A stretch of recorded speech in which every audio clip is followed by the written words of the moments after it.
Right, so right into it. We're going to go stay with Spain. And now Thomas is going to bring us into how Spain, Andalusia, Iberia, whatever name you want to give it, how did it become Islamic? We've seen how it became anti-Trinitarian, and we see how that influence was coming both from the Visigoths coming from the north, and then, of course, the Berbers and the Abadis who influenced the Berbers from the south, and then, of course, we're joined by the Umayyads. What about the Islamization of Spain or Andalusia? Over to you, Thomas.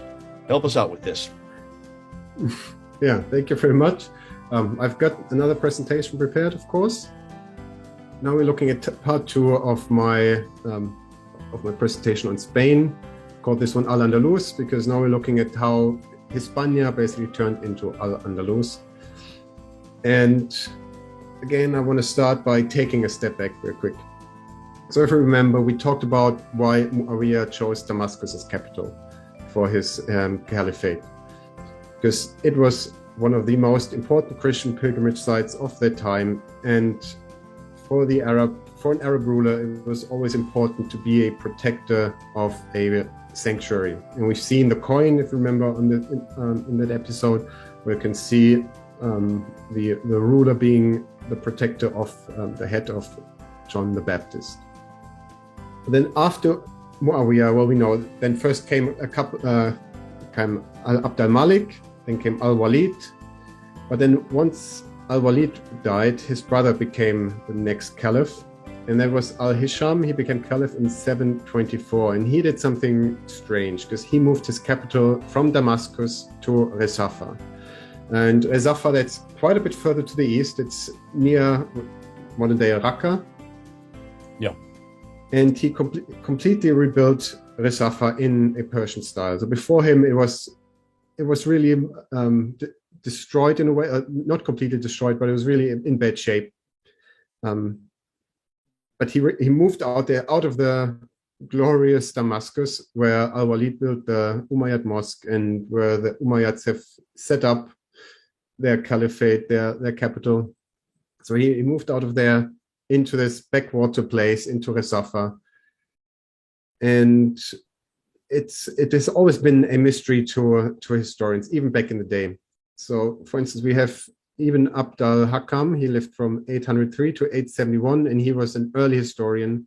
And he speculated that al-Hisham, he wanted to flee the mosquitoes and swarms of the Euphrates River, because that's where he was before. But first of all, that's not a good reason. And secondly, he could have gone to Damascus as well, and he would have been way outside the Euphrates River. But when we look at the history of Resafa, we might get an idea, because Resafa was previously known as Sergiopolis. It was named after Saint Sergius, who was a Christian Arab martyr, and he was buried in Resafa. So once again, we're looking at a place with a very prominent Christian pilgrimage site, particularly among Arabs. So what other scholars have proposed is that that's why he moved to Resafa, because he chose to be the protector of a different sanctuary, not the head of John of Damascus, but the grave of Saint Sergius. And al-Hisham, he also got involved in the politics of the Church of Antioch and installed his friend Stephanos, a simple monk, as the metropolitan bishop, again showing us that he was clearly involved with Christianity. Now, his son actually died before him, so his successor would have been Abd al-Rahman. And he grew up in a Christian monastery, which again would be quite a strange place to have the grandson of the caliph grow up, if he was a Muslim. But after Abd al-Rahman's father died, he joined his grandfather al-Hisham in Resafa. So Abd al-Rahman I, he was born in 731. So that was shortly before, obviously, the Abbasid takeover. Now, when the Abbasids disposed of the Umayyads, Abd al-Rahman I, he was one of the very few ones who could flee and who could make it out alive. His mother was actually from a Berber tribe. So that's where he went to first. And we have very colorful stories about his escape, and who knows if any of it is true. But apparently he did make it into Northern Africa and to these Berbers from where his mother originally came from. Then from Northern Africa, he sets over into Spain, which was already ruled by the Umayyads. As you remember, from 711 to 718 was this conquest. But there was also a sort of a civil war going on among the Umayyads, among the Arabs. There were two factions who were fighting for the rule in Spain at that time. And what Abd al-Rahman I managed to do is to engender a lot of loyalty among them. He had the Umayyad name, and he basically, without much of a force, so he had a small Berber force with him when he crossed into Spain, but immediately the Arabs followed him, and he basically went in and stopped this civil war by just taking over outright and becoming the emir of Al-Andalus. Now, as somebody who grew up among this Persian architecture in Resafa, which his grandfather built, he wanted to bring that style with him. And that's what really this Moorish art is in Spain. It's really Persian, and it comes from Abd al-Rahman's upbringing. He brought the artisans into Spain. He built the Mezquita in Cordoba, which of course is not oriented towards Mecca, because it was a church in the fashion of his home in Resafa, not a mosque. Now, in 782, Elipandus becomes Archbishop in Toledo, and typically the Bishop of Toledo has to be a Catholic. But this Elipandus, he was an anti-Trinitarian. So we can see a sort of power struggle going on there between anti-Trinitarians and Trinitarians. And this Elipandus, he tries to unite the church under an adoptionist Christology, so an anti-Trinitarian Christology. He's ultimately unsuccessful. The clergy remains Catholic, but this shows us that there's definitely now a power struggle going on within the church, not with a different religion, but with a different sort of a heretical flavor of Christianity. And it shows us how prevalent this adoptionist Christology has become by 782. Right, now we are going to do another jump now to 839. So now we're well in the 9th century. And at that time, Abd al-Rahman II was in power, and he convoked a Christian synod because of religious splintering that was going on in Spain. Now, this synod, we still have the documents from it that were produced. And the main issue was a heretical group called the Casians. Now, actually, we don't know what exactly the Casians believed or who they were. Some think, or many think, they were some kind of Gnostic sect. Maybe they just rejected the authority of the church. So we don't really know. They were so unimportant, these people, that we know nothing really about them outside of this, which is interesting for a synod in 839, if the most important thing that they talk about is this small splinter group, potentially Gnostic, which nobody has really heard of since, and not a new religion that's taking over the country. So if Islam has taken over Spain, that should have been on everybody's mind. That should have been the main topic for all the Christians in there, but it's not. It's some unimportant sect somewhere. And now maybe some people think, well, they wouldn't dare to speak up to the new Islamic rulers. Actually, in a minute, we'll see that that's not the case either. But first, let's look at the year 840. So that's 1 year later. And then here we have a letter from Alba, the Bishop of Cordoba. And he decried to other members of the clergy that the people of Cordoba believed that Jesus was only a man and not the Son of God, so that they were anti-Trinitarians and they had an adoptionist Christology. And he said that they used the Gospel of Matthew to justify their beliefs. Again, this tells us that we are looking at Christians in Spain and not at Muslims. If they were Muslims, they would have used the Quran. They wouldn't use the Gospel of Matthew. So that clearly heretical Christians we're looking at here, who are in Cordoba and who are apparently growing in number. Now, before we move on, obviously what you're saying here is that this is, in every case, what we're seeing, this stands against the standard Islamic narrative. By this time, well into the 9th century, this was all Islamic. I've never heard anybody say this was not Islamic until what you're saying right here. So you're saying even as late as the mid-9th century, there in Spain, there is a bishop who's writing a letter against the anti-Trinitarians.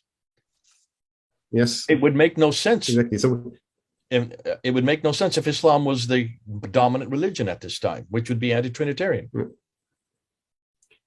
Exactly. So we've no evidence up until this time of a new religion, of the name of the Prophet Muhammad. We have no evidence of the Quran in Spain. We do have other letters where bishops complain that the youth nowadays, they're no longer learning Latin, but instead Arabic, which they didn't like. But there's really nothing that's pointing towards this religion called Islam, right? Absolutely nothing. Instead, it's all about heretical Christians who use the Gospel of Matthew, who are anti-Trinitarians. Nothing about a new religion. Yeah. Fascinating. That last point, the fact that they're using the Gospel of Matthew to support their cause, anti-Trinitarian cause. There's no Quran at this time either then. At least not in Spain, from the looks of it. Or if it was there, it would have been used as a lectionary and not as scripture, right? So they would have, they would justify their beliefs with scripture. And since they're justifying it with Matthew, that's their scripture and not the Quran. So maybe they've had the Quran, they don't have evidence, but if they had one, it wasn't scripture yet, in Spain at least. So I think we know in the East by this time, the Quran had become scripture. But in Spain, it took a bit longer. But as we will see in a minute, when it happens very quickly, because this all changes 10 years later. And that's where we're going to go now. So around 850, we actually get our first attestations of a new religion. And this happens after the bishop, Eulogius, he travels to the East, and he brings with him a polemic against Muhammad. And that's the first time that we get this name in Spain. So from his travels to the Orient, he apparently met other Christians there, and he brings with him a polemic against Muhammad. And immediately, this Bishop Eulogius and Albar, who we've heard about before, who complained about the anti-Trinitarian Christians, they position themselves strongly against this, for them now, new religion. So they write scathing condemnations against Muhammad, denouncing him as the Antichrist. So as I said, so they definitely weren't afraid to stand up to this religion, because once they were aware of it, they were actually more scathing than the polemics that we know of from the East.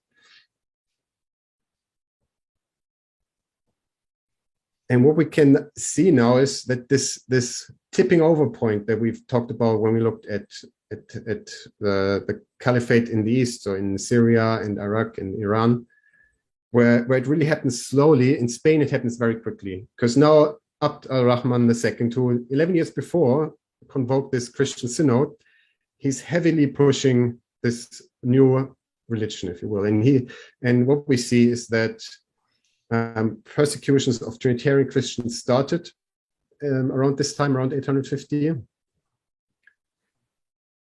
And what we see is that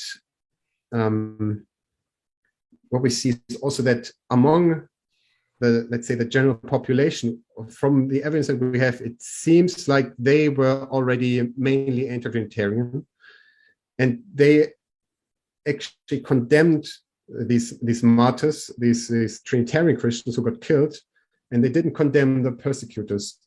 So it looks like, yeah, so the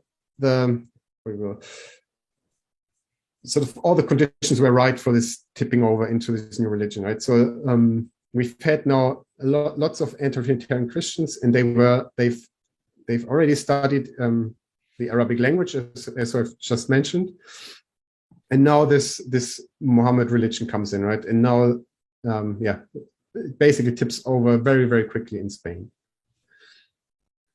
I mean, obviously, there are always there's always an opposition movement. So in Spain, again, until the 10th century, we see a strong Trinitarian opposition movement.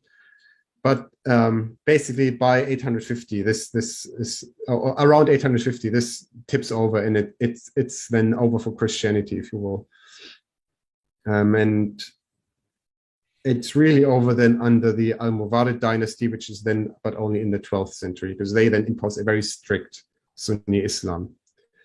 But yeah, that's the primary evidence that we have from Spain, and it's, again, it goes completely against this traditional standard Islamic narrative, and it supports what we've seen when we looked at the history in the East, how this anti-Trinitarian form of Christianity evolved into Islam. Yeah. Well, okay. So this is the second one that we've done on the Islamization of Spain. And we see this is taking much longer than everything that we have been told by the standard Islamic narrative. You can see why this will be new for many of you. You're coming across this for the first time. I'm coming across this for the first time. I haven't heard really this pattern that has been that you're introducing here. Ibn Hisham in 724 to 743, sorry, coming and setting up shop from Damascus down to Rasafa, and that is near Raqqa, which became very, very famous during the whole problems that we had in 2014, 2015 with ISIS, their headquarters for ISIS. He probably, as you're saying, probably chose it because it was the martyrdom of Saint Sergius, and it was called Sergiopolis during that time. But then you zero in on Abdullah Rahman, he flees from the Abbasids and flees all the way over to the west, all the way to Spain himself, takes the Berbers with him and also some of the Arabs with him, and they come into Spain, bringing much of his art and his mosque.